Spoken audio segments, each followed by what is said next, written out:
নমস্কার, কাকলিস কুকিং হাবের নতুন আরেকটি ভিডিওতে আপনাদের সবাইকে স্বাগত।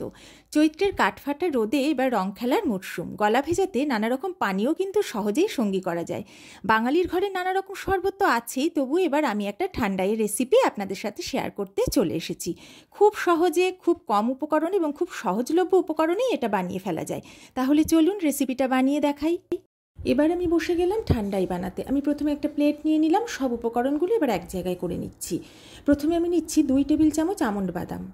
এবার আমি নিয়ে নিচ্ছি 2 টেবিল চামচ কাজু বাদাম। নিচ্ছি 2 টেবিল চামচ পেস্তা। এগুলো সবই কিন্তু আমাদের বাড়িতে এখন সবসময়ই থাকে। পেস্তাটা যদি নাও থাকে সেটা কিন্তু সহজেই দোকানে পেয়ে যাবেন। তারপরে নিলাম 2 টেবিল চামচ চারমগজ। নিচ্ছি 1 টেবিল চামচ পোস্ত, এটা 1.5 টেবিল চামচও নিতে পারেন। আর নিচ্ছে 1 টেবিল চামচ গোলমরিচ, আর নেব 4-5টা ছোটো এলাচ। এবার আমি একটা বড় কাচের বোল নিয়ে নিয়েছি, তার মধ্যে আমি সব উপকরণগুলো ঢেলে দিলাম। এগুলো আমি পরিমাণ মতো জল দিয়ে ভিজিয়ে রেখে দেবো হোল নাইট। আপনাদের হাতে যদি সময় কম থাকে তাহলে মিনিমাম অন্তত 6 ঘন্টা কিন্তু এগুলো ভেজাবেন।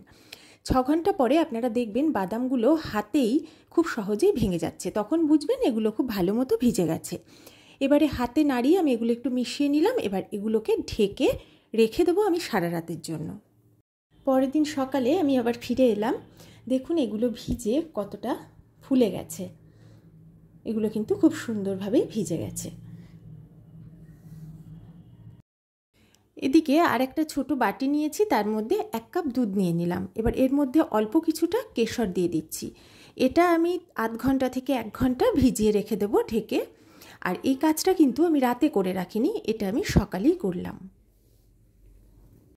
এবারে মিক্সির একটা বড় জার নিয়ে নিয়েছি, তার মধ্যে আমি ড্রাই ফ্রুটসগুলো জল ছেঁকে দিয়ে দিচ্ছি। প্রথমেই আমি জলটা অ্যাড করব না, তাহলে মিহি পেস্ট বানানোর একটু সুবিধা হবে। জল দিলে মিহি পেস্ট হতে একটু অসুবিধা হয়। সবটাই আমি এর মধ্যে দিয়ে দেব।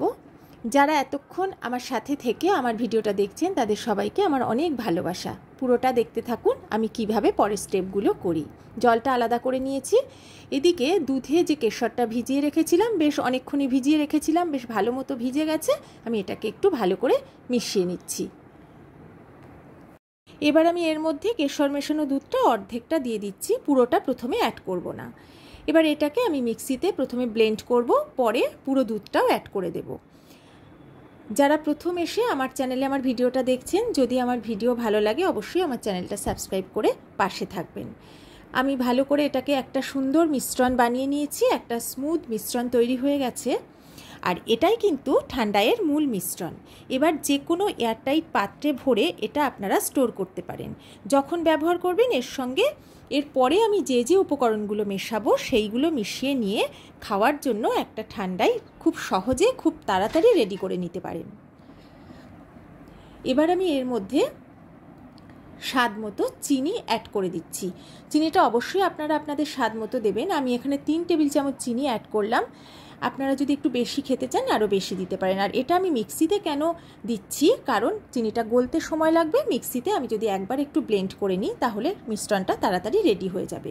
এবার এটা একটা পাত্রে আমি ঢেলে নেব। এবারে মিশ্রণটা আমি একটা বোলের মধ্যে ঢেলে নিলাম। এরপরে আমি নেক্সট স্টেপে যাব। এবার আমি এর মধ্যে অ্যাড করে দিচ্ছি পরিমাণ মতো দুধ। দুধটা আমি আগে ফুটিয়ে ঠান্ডা করে নিয়েছিলাম। আমার যতটা আমি এটা পাতলা করতে চাই সেই বুঝে আমি দুধটা অ্যাড করলাম। অবশ্যই আপনারাও সেটাই করবেন।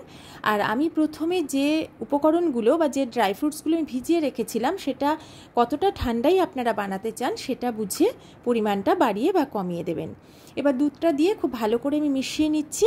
দেখুন কতটা পাতলা করেছি, আমি দেখিয়ে দিচ্ছি। গ্লাসে এটাকে সার্ভ করা যায় সেভাবেই আমি রেডি করলাম। এবার আমি এর মধ্যে অ্যাড করে দেব অল্প একটু গোলাপ জল। গোলাপ জল কিন্তু খুব বেশি অ্যাড করবেন না, গন্ধ বেশি হয়ে গেলে খেতে ভালো লাগবে না। আমি 4-5 ফোঁটা গোলাপ জল এতে দিয়ে দিচ্ছি। এটা দিয়ে ভালো করে মিশিয়ে নিয়ে আমি এটাকে ফ্রিজে একটু ঠান্ডা করে নেব, তারপরে সার্ভ করে দেব। বেশ কিছুক্ষণ ঠান্ডা করে নেওয়ার পরে আমি ঠান্ডাইটা সার্ভ করে দিচ্ছি। যদি আমার রেসিপিটা ভালো লাগে তাহলে অবশ্যই একটা লাইক কমেন্ট শেয়ার করে দেবেন। আর হোলির দিন আমার মতো করে একবার বানিয়ে খাবেন। যদি ভালো লাগে সেটাও কিন্তু জানাতে ভুলবেন না। সবাই ভালো থাকবেন, সুস্থ থাকবেন। হ্যাপি হোলি।